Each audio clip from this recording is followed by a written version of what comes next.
అందరికీ నమస్కారాలు.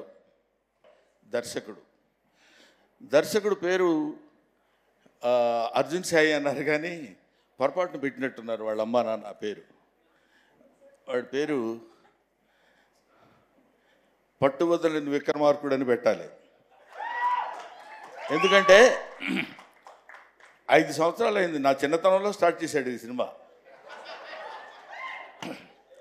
అయినా అలాగే దాన్ని పట్టుకుని ఈదుకుంటూ మధ్యలో వచ్చిన కరోనాని దాటుకుంటూ ఎన్నో అవరోధాలు, ఎన్నో హర్డిల్స్ వచ్చినా సరే దాటుకుని చూస్తున్నారు కదా. అతిరథ మహారథులందరూ ఉన్నారు ఈ సినిమాలో. ప్రకాష్ రాజ్ గారు, రాజేంద్ర ప్రసాద్ గారు, నాజర్ గారు, రఘుబాబు గారు, ఇట్లా అనేక మందితోటి ఇంత పెద్ద ఒక సినిమాని నిర్మించాలనేటువంటి ఆలోచన రావడానికే ఓ మాదిరి గుండె సరిపోదు.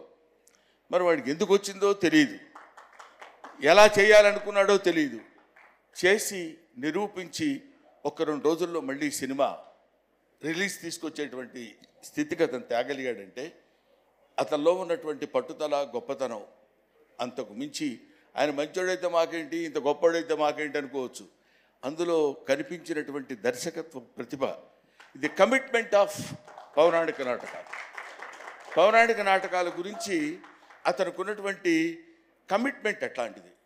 ఒక నాటకాలు, నటీనటులు, రంగస్థలం మీద వచ్చినటువంటి పౌరాణిక నటులు, వీళ్ళందరినీ బ్యాక్గ్రౌండ్గా పెట్టుకుని ఒక క్యూట్ లవ్ స్టోరీ రజీనాతోటి.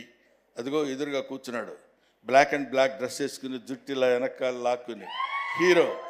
ఈ హీరోతో అద్భుతమైనటువంటి నటన కావాల్సినటువంటి విధంగా ప్రతి ఆర్టిస్ట్ దగ్గర స్పీచ్ చేసి an experienced DOP, that is Mr. Rasool. I know Rasool గారి చేత ఎట్లాంటి ఫ్రేమ్స్ ఎలా ఎంత అందంగా చూపించాలో అంత అందంగా చూపించినటువంటి సినిమా ఉత్సవం. ఒక సీనియర్ మోస్ట్ సురభి నాటకకర్త ఉన్నారు. ఆయన చేసినటువంటి వాళ్ళ మనవడి చేత ఎన్ని సంవత్సరాలుగా సురభి నాటక మండలాల్లో వేసుకున్నటువంటి దుర్యోధన పాత్రధారి ధరించినటువంటి ఆ ఆభరణాలు, ఆహార్యం నేను కూడా ధరించే అవకాశం నాకు కలిగినందుకు ఒక చిన్న నటుడిగా నేను 100కి 100 పాళ్ళు నా సంతోషాన్ని వ్యక్తం చేస్తున్నాను, గర్వపడుతున్నాను, ఆనందిస్తున్నాను. కాబట్టి అంతరించిపోతున్నా అని అనలేను కానండి, కనుమరుగవుతున్న ఈ నాటక రంగాన్ని, పౌరాణిక నాటక రంగాన్ని తిండి తిప్పలు లేకుండా మహారాజు వేషం వేసినా సాయంత్రం ఇంటికి వెళ్ళేసరికి ఫుడ్ ఉండదు.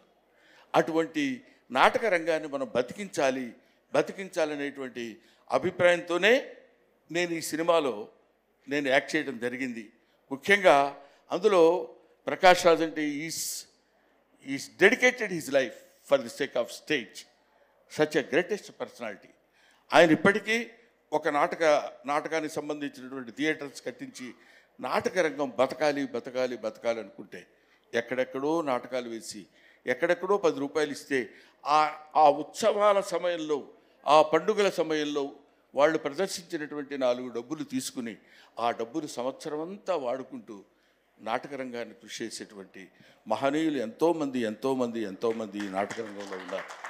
వాళ్ళని గుర్తుపెట్టుకుని వాళ్ళ మీద ఒక సినిమా తీసి వాళ్ళ ఔన్నత్యాన్ని చెప్పాలనుకునేటువంటి వయసులో చిన్నవాడైన అర్జున్ సాయిని అభినందించకుండా ఉండలేకపోతున్నాను. అంతటి ఈ రోజుల్లో అసలు ఆ థాట్ ఎంటర్టైన్ చేయడమే మామూలు విషయం కాదు. అంతటి గొప్ప దర్శకుడు అవ్వాలని, ఇప్పటికే మీ అందరికీ తెలియని గొప్ప దర్శకుడు నాకు తెలుసు కాబట్టి నేను చెప్తున్నాను, ఇంకా మంచి సినిమాలు తీసి, ఇంకా థాట్ ప్రొవోకింగ్ సినిమాలు, ఊరికినే ఏదో సినిమా తీసి బాగా చెప్పామని చెప్పచ్చు. లవ్ స్టోరీస్ ఎంతోమంది చెప్తారు, ఎన్నో రకాలుగా చెప్తారు. దీనికి బ్యాక్గ్రౌండ్ తీసుకోవాలనేటువంటి థాట్ వచ్చినందుకు నేను మనస్ఫూర్తిగా ఇతన్ని అభినందిస్తున్నాను, పెద్దవాడిగా ఆశీర్వదిస్తున్నాను.